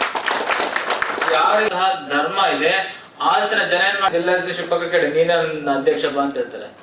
ನಾನೇ ರಾಜ್ಯಾಧ್ಯಕ್ಷ ಇಲ್ಲ ಅಂದ್ರೆ ರಾಜ್ಯಾಧ್ಯಕ್ಷ ಪಕ್ಕ ಅಂದ್ರೆ ಎಲ್ಲರೂ ಒಪ್ಕೊಳ್ಳೋದಿಲ್ಲ. ಆದ್ರೆ ದೊಡ್ಡ ಗುಣ ಎತ್ಕೊಂಡು ಯಾರು ಸಮುದಾಯದ ಜೊತೆಯಲ್ಲಿ ಸರಿಯಾದ ಜ್ಞಾನವನ್ನ ಪಡ್ಕೊಂಡು ಮುಂದಕ್ಕೆ ಹೋಗ್ತಾರೆ, ಅವರು ಲೀಡರ್ಗಳಾಗ್ಲಿಕ್ಕೆ ಸಾಧ್ಯತೆ ಇದೆ ಅಂತ ಮಾತನ್ನ ತಿಳಿಸ್ತಾ ಈ ವೇದಿಕೆಗೆ ಈಗಾಗಲೇ ಆಗಮಿಸಿದ್ರೆ ಅವ್ರಿಗೆ ವೇದಿಕೆ ಬಿಟ್ಕೊಡೋಣ. ಆಗಾಗ ಈ ಸಂದರ್ಭದಲ್ಲಿ ನಿಮ್ ಜೊತೆಗೆ ನಾವು ಸದಾಕಾಲ ಸಂವಾದವನ್ನು ನಡೆಸ್ಕೊಂಡಿರ್ತಾ ಇರ್ತೀವಿ. ನಿಮ್ಗೆ ಏನೇ ಪ್ರಶ್ನೆಗಳಿದ್ರೆ ನೋಟ್ ಮಾಡ್ಕೊಡ್ರಿ. ಒಬ್ಬ ಉತ್ತಮ ಕಾರ್ಯಗಾರನ ಲಕ್ಷಣ ಏನ್ ಗೊತ್ತಾ? ಹೇಳ್ತಿದ್ರೆ ರ್ಯಾಂಕ್ ಬರೋಲ್ಲ. ಒಬ್ರು ಕೇಳಿದ ಪ್ರಶ್ನೆನ ಮತ್ತೆ ಅದನ್ನೇ ಇನ್ನೊಂದು ಬೇರೆ ಬೇರೆ ರೀತಿಯಲ್ಲಿ ಒಂದೇ ಪ್ರಶ್ನೆ ಕೇಳ್ಬೇಡ್ರಿ. ಹಾಗಾಗಿ ನಿಮಗೆ ಸಮಯದ ಹೊಂದಾಣಿಕೆ ಇಟ್ಕೊಂಡು ಸಮಯದ ಮಿತಿಯಲ್ಲಿ ನಿಮಗೆ ಉಪನ್ಯಾಸಗಳನ್ನು ಕೊಡ್ತಾರೆ. ಎಲ್ಲರೂ ಕೂಡ ಈ ನಾಯಕತ್ವದ ತರಬೇತಿ ಶಿಬಿರದಲ್ಲಿ ನೀವೆಲ್ಲ ಗಟ್ಟಿ ಕಾಳಿನ ನಾಯಕರಾಗ್ರಿ ಅಂತ ಮಾತನ್ನ ಹಾರೈಸ್ತಾ ಶುಭ ಕೋರ್ತೀನಿ. ಶರಣಾರ್ಥಿಗಳು. 12ನೇ ಶತಮಾನ ಸಿದ್ದರಾಮೇಶ್ವರ ಕಾಲಘಟ್ಟದಿಂದ ಆಧುನಿಕತೆ ಇಲ್ಲಿ ಸಾಗಿ ಬರೋ ತನಕ ಸುಮಾರು 8 ಶತಮಾನಗಳ ಕಾಲ ನಮಗೆ ಸಾಹಿತ್ಯ ಪರಿಚಯನೇ ಸಿಗ್ತಾ ಇಲ್ಲ. ಅದು ಏನಾಯ್ತು ಎತ್ತ ಅಲ್ಲಿ ಸಮುದಾಯಗಳೇ ಇಲ್ವಾ? ನಮ್ಮ ಜನಾಂಗದವರ ಬರೆದಿಲ್ವಾ? ಬರೆದ್ರು ಬೇಕಂತ ಯಾರಾದ್ರೂ ಆ ಗ್ರಂಥಗಳನ್ನು ಬೇರೆ ತರ ಬೆಳೆಸ್ಕೊಂಡು ಇಲ್ಲ ಸುಟ್ಟಾಕಿದಾರ? ಯಾಕಂದ್ರೆ ಪ್ರಾಚೀನ ಕಾಲಘಟ್ಟದಲ್ಲಿ ನೋಡಿದ್ವಿ ನಾವು, ರಾಘವಾಂಕ ಬರೆದ ಕಾವ್ಯವನ್ನು ಹರಿಹರ ತಮ್ಮ ಗುರುಗಳು ಇದು ಸರಿಯಿಲ್ಲ, ನೀನು ಶಿವಸ್ತೋತ್ರ ಬರೆಯಬಹುದು, ನರಸ್ತೋತ್ರ ಬರೆದಿದೀಯಾ ಅಂತ ಅರ್ಧಾಕಿದ್ದು. ಏನಾದ್ರೂ ನಮ್ಮ ಸಮುದಾಯಕ್ಕೆ ಆ ಪೆಟ್ಟು ಸಿಕ್ಕಿರ್ಬೋದಾ? ಆ ಪೆಟ್ಟಿಂದ ನಮ್ಮ ಸಮುದಾಯದವರು ಬರೆಯೋದನ್ನು ಇಳಿಸಿದ್ರ? ಇದೆಲ್ಲ ಸಂಶೋಧನೆ ನಾನು ಮಾಡ್ತಿದ್ದೀನಿ. ನನಗೆ ಸಿಕ್ಕಂತ ಕಡಿಮೆ ಕಾಲಾವಕಾಶದಲ್ಲಿ ನಾನು ಇಷ್ಟು ಮಾಹಿತಿಯನ್ನು ಸಂಗ್ರಹಿಸಿ ನಿಮ್ ಮುಂದೆ ಪ್ರಸ್ತಾಪ ಮಾಡಿದ್ದೀನಿ. ಅದರ ಸರಿತಪ್ಪುಗಳನ್ನು ನಿಮಗೆ ಬಿಟ್ಟಿದ್ದೀನಿ. ಇಲ್ಲಿ ಇದನ್ನು ನಮ್ಮ ಮುಂದಿನ ಯುವ ಪೀಳಿಗೆಯವರು ಮುಂದುವರಿಸಿಕೊಂಡು ಹೋಗಿ ಇನ್ನಷ್ಟು ಸಾಹಿತ್ಯ ಕೊಡುಗೆಯನ್ನು ನಮ್ಮ ಕನ್ನಡ ಭಾಷೆಗೆ ಕೊಡಬೇಕಂತ ನಾನು ಮನವಿ ಮಾಡಿಕೊಳ್ತಾ ಇದ್ದೀನಿ. ಈ ಒಂದು ಸಣ್ಣ ಪ್ರಯತ್ನ ಮಾಡಿದ್ದೀನಿ. ಈ ಪ್ರಯತ್ನದಲ್ಲಿ ನನಗೆ ಅವಕಾಶ ಕೊಟ್ಟಂತಹ ಗೋವಿಂದಪ್ಪ ಸರ್ ಆಗಿರ್ಬೋದು, ಇನ್ನಿತರ ಗಣ್ಯರು, ಸ್ವಾಮೀಜಿಯವರಿಗೆ ವಂದಿಸುತ್ತಾ ನನ್ನ ಮಾತನ್ನು ಮುಗಿಸ್ತಾ ಇದ್ದೀನಿ. ಈಗ ಹಿರಿಯರಾದಂತಹ ನಮ್ಮ ಅರವಿಂದ್ ಲಿಂಬಾವಳಿ ಸರ್ ಅಭಿವೃದ್ಧಿ ನಿಗಮದ ಮತ್ತು ಶ್ರೀಮಠದ ಆಶ್ರಯದಲ್ಲಿ ನಡೀತಾ ಇರುವಂತಹ ಇದು ಅನ್ಸುತ್ತೆ ಮೊದಲನೇ ತರಬೇತಿ ವರ್ಗ. ನಮ್ಮ ಸಮಾಜದಲ್ಲಿ ಈ ರೀತಿಯ ತರಬೇತಿ ವರ್ಗಗಳು ಮಾಡ್ಬೇಕಂತ ಅನ್ಕೊಂಡಿದ್ರು ಕೂಡ ಯಾರು ಮಾಡಿರ್ಲಿಲ್ಲ. ಅದಕ್ಕೆ ಪೂಜ್ಯ ಸ್ವಾಮೀಜಿಗಳಿಗೆ ಮತ್ತು ರಾಮಪ್ಪ ಅವರಿಗೆ ವೈಯಕ್ತಿಕವಾಗಿ ನಾನು ಪೂರ್ವಕವಾದಂತ ಅಭಿನಂದನೆಗಳನ್ನು ವೇದಿಕೆ ಮೇಲೆ ಜಯಪ್ರಕಾಶ್ ಅವರಿದ್ದಾರೆ, ಹಾಗೆ MD ಅವರಿದ್ದಾರೆ, ನಿಗಮದ MD ಗೋವಿಂದಪ್ಪ ಅವರಿದ್ದಾರೆ, ನನ್ನ ಸ್ನೇಹಿತರಾದಂತಹ ಸಿದ್ದು ಗುಂಡಿ ಅವರಿದ್ದಾರೆ ಮತ್ತು ರಾಜ್ಯದ ಬೇರೆ ಬೇರೆ ಜಿಲ್ಲೆಗಳಿಂದ ಆಗಮಿಸಿರ್ತಕ್ಕಂಥ ಎಲ್ಲ ಪ್ರತಿನಿಧಿಗಳಿಗೆ ತರಬೇತಿ ವರ್ಗದಲ್ಲಿ ಭಾಗವಹಿಸ್ತಾ ಇರುವಂತಹ ಒಂದು ಸದಾವಕಾಶ ನಿಮ್ಗೆ ತೋರ್ತಿರೋದಕ್ಕೆ ಎಲ್ಲರಿಗೂ ಪೂರ್ವಕ ಸ್ವಾಗತ ಮತ್ತು ಅಭಿನಂದನೆಗಳನ್ನು ಸಲ್ಲಿಸ್ತೀನಿ. ನಾನು 10 ಗಂಟೆಗೆ ಇಲ್ಲಿ ಬರಬೇಕಾಗಿತ್ತು. ಆರೋಗ್ಯದ ಕಾರಣಕ್ಕಾಗಿ ಟ್ರೀಟ್ಮೆಂಟ್ ಅಲ್ಲಿದೆ, ಗುರುಗಳಿಗೆ ತಿಳಿಸಿದ್ದೇನೆ ಸ್ವಲ್ಪ ಲೇಟ್ ಆಗುತ್ತೆ ಬರೋದು. ಉದ್ಘಾಟನೆ ಸಂದರ್ಭದಲ್ಲಿ ಇರಬೇಕಾಗಿತ್ತು, ಅದಕ್ಕೆ ಕ್ಷಮೆಯನ್ನು ಕೇಳ್ತೇನೆ. ಈ ಕ್ಯಾಂಪಸ್ಗೆ ನಾನು ಅಳವಾನೆ. ನಾನು ಉನ್ನತ ಶಿಕ್ಷಣ ಸಚಿವರಾದಂತಹ ಸಂದರ್ಭದಲ್ಲಿ ಬೋರ್ಡ್ ಅಲ್ಲಿ ಇದ್ದೆ, ಯೂನಿವರ್ಸಿಟಿಯ ಬೋರ್ಡ್ ಅಲ್ಲಿ, ಈ ಕಾಲೇಜಿನ ಬೋರ್ಡ್ ಅಲ್ಲಿ. ಇದು ಕೇಂದ್ರ ಸರ್ಕಾರ ನಡೆಸ್ತಾ ಇರ್ತಕ್ಕಂಥ ನ್ಯಾಷನಲ್ ಲಾ ಸ್ಕೂಲ್. ಇಲ್ಲಿ ತರಬೇತಿ ಸಿಗ್ತಾ ಇರ್ತಕ್ಕಂಥದ್ದು ನಿಜಕ್ಕೂ ಒಂದು ರೀತಿಯಿಂದ ಕೋಇನ್ಸಿಡೆನ್ಸ್ ಅಂತ ಹೇಳ್ಬೋದು. ಅನೇಕ ವಿಚಾರಗಳನ್ನ ಇಲ್ಲಿ ನಾವು 2 ದಿವಸ ಚರ್ಚೆ ಮಾಡುವಂತ ಇದ್ದೇವೆ.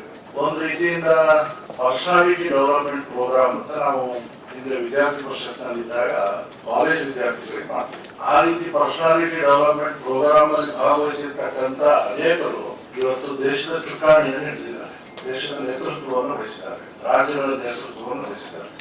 ಇಲ್ಲಿ ಸಮಾಜದ ಬಗ್ಗೆ ಅರಿವನ್ನು ಮೂಡಿಸುವಂತ ಒಂದು ಭಾಗ ಆದ್ರೆ ನಮ್ಮ ಪರ್ಸನಾಲಿಟಿನೂ ಕೂಡ ಈ ತರಬೇತಿ ವರ್ಗಗಳಲ್ಲಿ ಭಾಗವಹಿಸೋದ್ರ ಮುಖಾಂತರ ನಾವು ಬೇರೆ ಬೇರೆ ಕ್ಷೇತ್ರಗಳಲ್ಲಿ ನಾಯಕರಾಗಬೇಕು. ನಮ್ಮ ಪರ್ಸನಾಲಿಟಿನೂ ಕೂಡ ಡೆವಲಪ್ ಆಗಬೇಕು, ಸಮಾಜದ ಪರ್ಸನಾಲಿಟಿ ಕೂಡ ಡೆವಲಪ್ ಆಗಬೇಕು. ಒಟ್ಟರಿಗೆ ನಮ್ಗೆ ಕಟ್ಟೋದು ಗೊತ್ತು, ಬಿಲ್ಡಿಂಗ್ ಕಟ್ಟೋದು ಗೊತ್ತು, ಜೀವನವನ್ನೇ ಹೇಗೆ ಕಟ್ಕೊಳ್ಬೇಕು ಅಂತ ಹೇಳಿ ತರಬೇತಿ ಶಿಬಿರದಲ್ಲಿ ನಿಮಗೆ ಟ್ರೈನಿಂಗ್ ಕೊಡ್ತಾ ಇರೋದು ಮೊದಲೇ ಬಾರಿಗೆ ಈ ರೀತಿ ನಡೀತಾ ಇರ್ತಕ್ಕಂಥದ್ದು ಬೇರೆ ರಾಜ್ಯಗಳಲ್ಲಿ ಎಲ್ಲೂ ನಡೆದಿಲ್ಲ. ನಾನು ಅನೇಕ ರಾಜ್ಯಗಳ ಪ್ರವಾಸ ಮಾಡ್ತೀನಿ, ಸಮಾಜದ ಸಭೆಗಳಲ್ಲಿ ಭಾಗವಹಿಸಿದ್ದೀನಿ. ಆ ರೀತಿ ಅನ್ಆರ್ಗನೈಸ್ಡ್ ಒಂದು ಸಮಾಜ ಅಂತ ಹೇಳಿದ್ರೆ ನಮ್ಮ ಸಮಾಜ. ಇವತ್ತು ಅನೇಕರಿಗೆ ಶಿಕ್ಷಣ ಸಿಗ್ತಾ ಇದೆ, ಸರ್ಕಾರದ ಸವಲತ್ತುಗಳು ಇರೋದ್ರಿಂದ ಅದನ್ನು ಬಳಸ್ಕೊಂಡು ನಾವು ಅನೇಕರು ಇವತ್ತು ಬೇರೆ ಬೇರೆ ಕ್ಷೇತ್ರದಲ್ಲಿ ಈಗಷ್ಟೇ ಅವರ ಒಂದು ದೊಡ್ಡ ಪಟ್ಟಿಯನ್ನು ಓದಿದ್ದಾರೆ. ಕವಿಗಳು ಅಷ್ಟೇ ಹೇಳಿದ್ದಾರೆ, ಶ್ರೀನಿವಾಸ್ ಸಾಹಿತಿಗಳಲ್ಲೂ ಹೇಳಿದ್ದಾರೆ, ಸಾಹಿತಿಗಳ ಬಗ್ಗೆನೂ ಹೇಳಿದ್ರು. ನನ್ನ ಹೆಸರು ಅಂತ ಹೇಳ್ತಾರೆ, ನಾನೊಂದು ಪುಸ್ತಕ ಬರೆದಿದ್ದೀನಿ. ಅನಿರುದ್ಧಪ್ಪ ಅವರು ವರದಿಯನ್ನು ಕೊಟ್ಟಿದ್ರು ಹಿಂದೆ, ಅದರ ಅವಲೋಕನಗೋಸ್ಕರ ಒಂದು ಪುಸ್ತಕ ಬರೆದಿದ್ದಾರೆ, ಅಸಮಾನತೆ ಒಂದು ಅವಲೋಕನ. ಬೇರೆ ಬೇರೆ ಭಾಗಗಳಿದೆ, ಅದರಲ್ಲಿ ವಿಶೇಷವಾಗಿ ಆ ಅವಲೋಕನದಲ್ಲಿ ಎಲ್ಲಿ ಕಲ್ಯಾಣ ಕರ್ನಾಟಕ ಅಂತ ಕರಿತೀವಿ ಮತ್ತು ಹಿಂದುಳಿದ ಭಾಗಗಳಂತ ಕರಿತೀವಿ, ಸರ್ಕಾರ ಸವಲತ್ತುಗಳನ್ನು ಕೊಡ್ತಾ ಇದೆ, ಆದ್ರೆ ಅದರ ಸದುಪಯೋಗ ಎಷ್ಟಾಗಿದೆ, ಎಷ್ಟು ಹಿಂದುಳಿದುವಿಕೆ ಇದೆ ಇನ್ನು ಆ ವರದಿ ಒಂದು 10 ವರ್ಷದ ನಂತರ ನಾನು ಬರೆದಿಲ್ಲ. ಭ್ರಷ್ಟಾಚಾರ ಅನ್ನುವಂತಹದ್ದೊಂದು ಪಿಡುಗೆ ಏನಿದೆ, ಆ ಪಿಡುಗಿನ ಪರಿಣಾಮವಾಗಿ ಆ ಸವಲತ್ತುಗಳು ನಿಜಕ್ಕೂ ಯಾರ ಕಟ್ಟ ಕಡೆ ಬೆಟ್ಟದಲ್ಲಿ ತಲುಪಬೇಕು, ತಲುಪದೇ ಇರುವಂತಹ ಸನ್ನಿವೇಶವನ್ನ ವಿಶ್ಲೇಷಣೆ ಮಾಡಿ ಬರೆದಿರುವಂತ ಒಂದು ಪುಸ್ತಕ. ಪಂಜಾಬಲ್ಲಿ, ಹರಿಯಾಣದಲ್ಲಿ ಅದು ಪುಣ್ಯವಂತರು ಅಂತ ಹೇಳ್ಬೇಕು, ಜಯಪ್ರಕಾಶ್ ಅವರು ಹೇಳ್ಬೇಕು, ಅಥವಾ ನಾವು ಅದೃಷ್ಟಶಾಲಿಗಳಂತ ಹೇಳ್ಬೇಕು, ಆ ಒಂದು ವ್ಯವಸ್ಥೆಗೆ ಭಾಗಿಗಳಾಗಿರುವಂತಹದ್ದಕ್ಕೆ ಅಂತ ಹೇಳ್ಬೋದು. ಇಲ್ಲಿ ಮಾತ್ರ ನಾವು ಎಸ್ಸಿಗಳು, ದಲಿತ ಸಮಾಜಕ್ಕೆ ಸೇರಿರ್ತಕ್ಕಂಥದ್ದು. ಇದರ ಒಂದು ಕೀರ್ತಿ ಕರ್ನಾಟಕದಲ್ಲಿ ಮಹಾರಾಜರಿಗೆ ಸಲ್ಲತ್ತೆ, ಕೃಷ್ಣರಾಜ ಒಡೆಯರಿಗೆ ಸಲ್ಲತ್ತೆ.